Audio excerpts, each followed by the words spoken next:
I was the first. I have seen everything. Hello everyone. Today we're going to be talking about another game theory video, just like we did almost 2 years ago, but instead this time it's going to be a genuinely good video.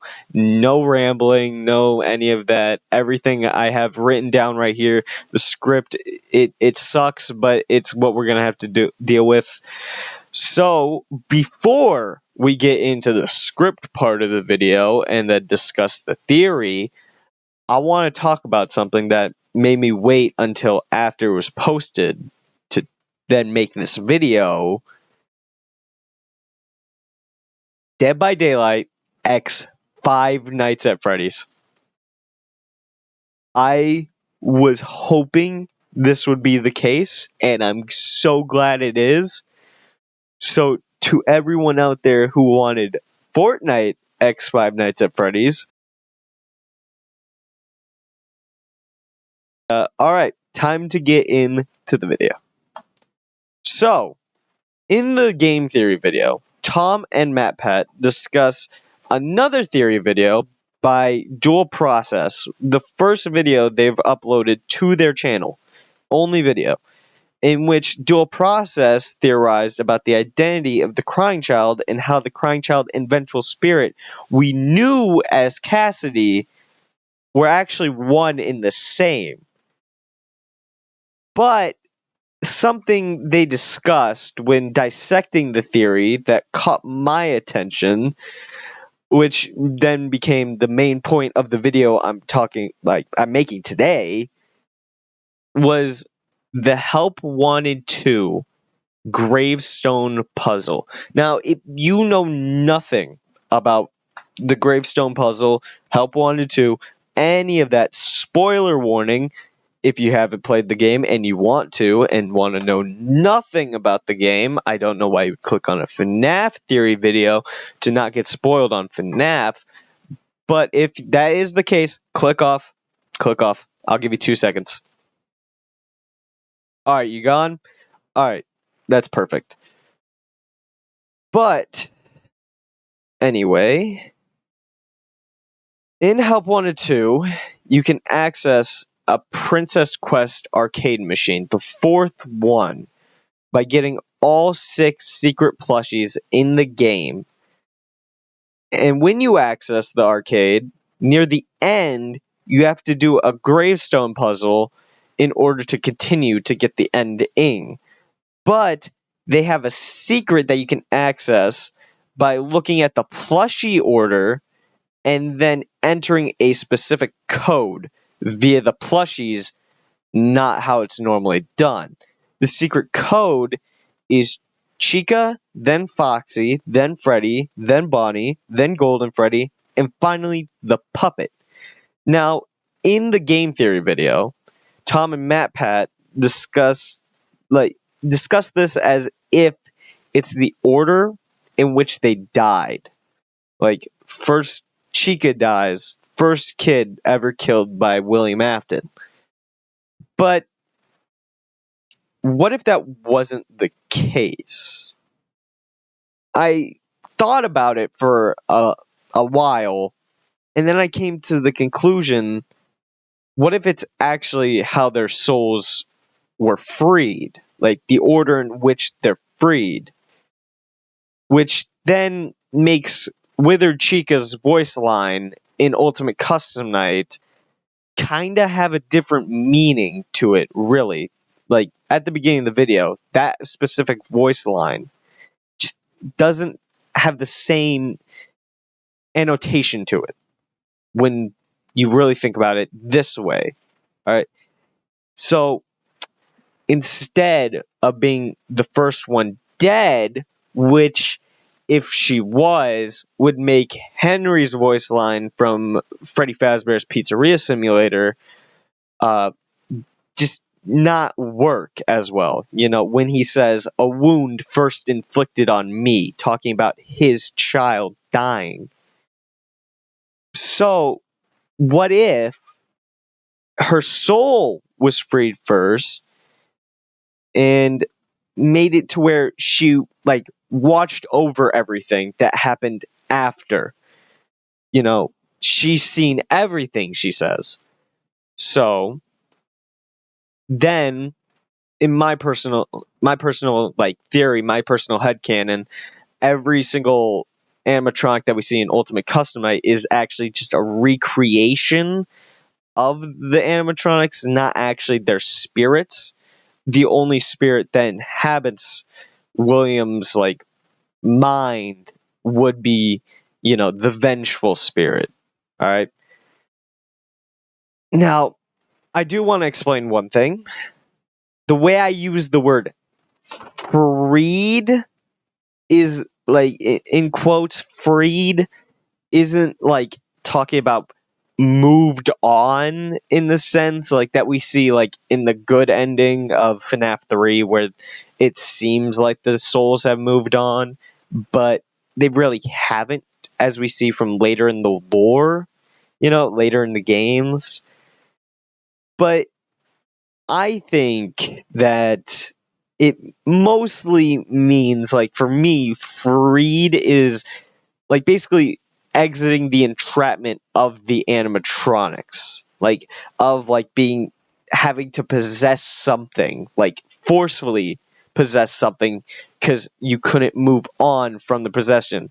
The agony, from the lore, like agony is basically what makes it to where a soul can possess like metal. And I believe once that agony is lifted, that's when they're able to quote unquote move on, be freed. So that's what I really mean. Like, and what I mean by like animatronic entrapment, because I know there's one story from the Fazbear Frights that I'm going to be talking about in a sec that, kind of shows it from a different light, but I feel like this is actually the perfect example of what I mean by entrapment. So, in the Fazbear Frights story, Coming Home, basically, it's a story about Susie and how her soul is like able to exit the pizzeria and go home. Basically, she doesn't even know she's dead. To be honest, like the kids seem to not even know they're dead, and so she like sticks with her family as if she was alive, and she wonders why they don't interact with her, they don't talk to her, they don't do anything.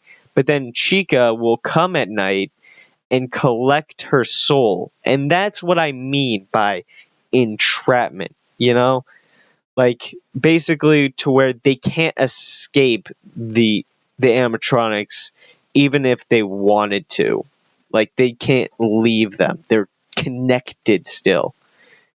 So if you think about it from the perspective of freedom instead of the death, for the like sequence of Help Wanted 2's gravestone secret, it kind of makes sense. Chica was the first to be freed from her entrapment. She was the first soul to exit the bind from Chica. All right? And then all the rest from the original 5 follow suit. So then Chica, then Foxy, then Freddy, then Bonnie, then Golden Freddy. And the reason why I say Golden Freddy exits along with them and not like later on is because Golden Freddy's soul needs to have already left the animatronic connection, the husk of the animatronic, basically, in order to possess William after the Freddy Fazbear's Pizzeria Simulator fire, which is then where the puppet, the final person in that, the order, it goes like Golden Freddy, then the puppet, the final person in that order to be freed from their animatronic. All right. And so there is one counter to this whole thing, which is the 50-20 mode ending of Ultimate Custom Night, where we do see Golden Freddy twitching. All right.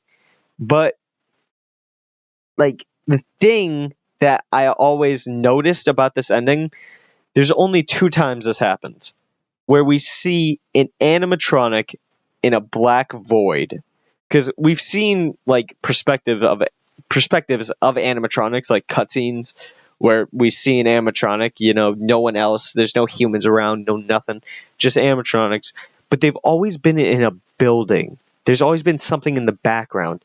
There's only been 2 instances where we've seen an animatronic in a black void, discounting the circus baby teaser from Fnaf World.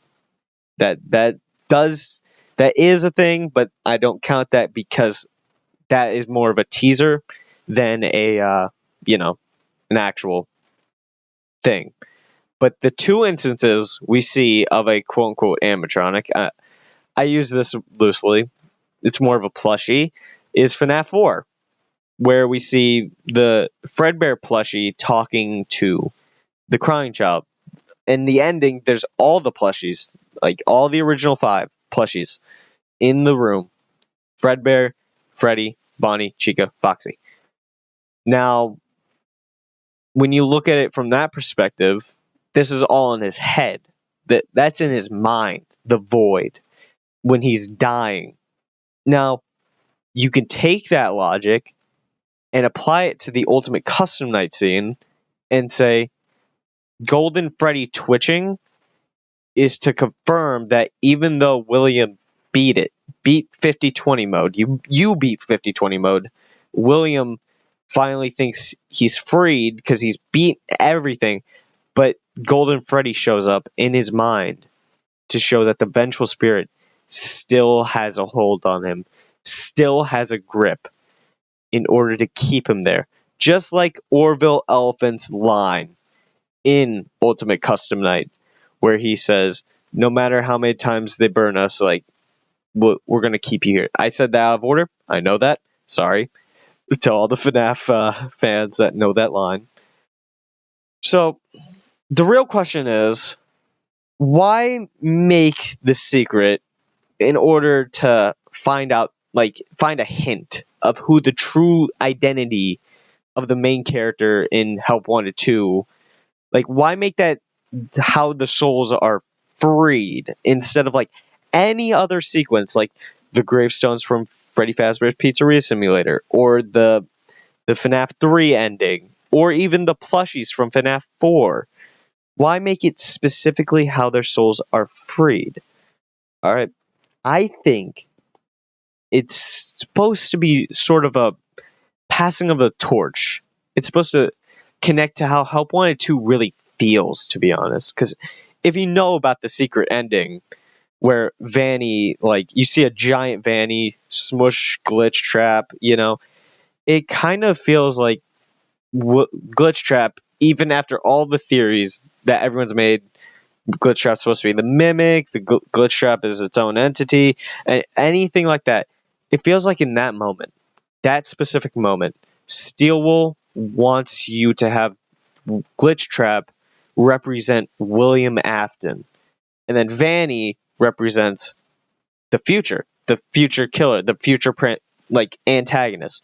Why not have the mimic or anyone else? Why have it specifically be Vanny? Because Vanny seems to not be gone from the series. Even if we believe Princess Quest is the actual ending, Vanny isn't gone. Vanny is still going to come back. I mean, Scott, I believe, Scott in the Doco interview 2.0 said he wishes Vanny would come back. He wants Vanny to come back because he feels she was underutilized. So, what does this all mean? All right, what's the point? I feel that Help Wanted 2 is the crossroads from the past and the future, where the secret ending is the killer torch being passed on from William to Vanny. And then the other is that the souls of the original victims, all 6 original victims, are finally freed. They are no longer tied to this series. They're finally able to rest. And so it's just it's just a way to be able to pass the torch on to the future, to not have it bogged down by, the past. To continue to keep thinking the puppet is like in the walls of security breach, to think Golden Freddy is still connected to any other character, the souls of the children are still in the blob. It's supposed to be just finally saying the old lore is still connected to the games, but the old characters are finally able to rest. Just like Scott has tried to do with every other game that was supposed to be like an ending. Fnaf 3, Freddy Fazbear's Pizzeria Simulator, Ultimate Custom Night. They all felt like they were supposed to finally allow these souls to rest. But the games continued, and I'm glad they continued. Like, I'm glad that they actually, have delved into more lore, they've gone further, and all that. But it's finally time for, at least in the games, for the original souls to rest, and for a new person to carry the torch from William to now Vanny. So that's it. I mean, it's not the best theory. I could think of a lot of holes in the theory, and like very, very like stretching. But to be honest, I feel like it's the best way to think about it with how Help Wanted 2 was set up. It's the best way to like connect it to at least something. I'm not connecting it to the lore. There may not be a lore reason for why this is, but it feels like there is a reason, and I feel like I've given that reason. So, if you enjoyed the video, like, subscribe, maybe. Up to you. But I hope you have a great day. Happy anniversary, 10-year anniversary for FNAF. Excited for the Dead by Daylight Five Nights at Freddy's next year, and I hope you are too. So, have a great day. See you. Hey, so I'm just editing this video, and I'm adding this at the end so then you can see me die, in PopGoes, because I didn't have enough footage to be able to get to this part. So, bye.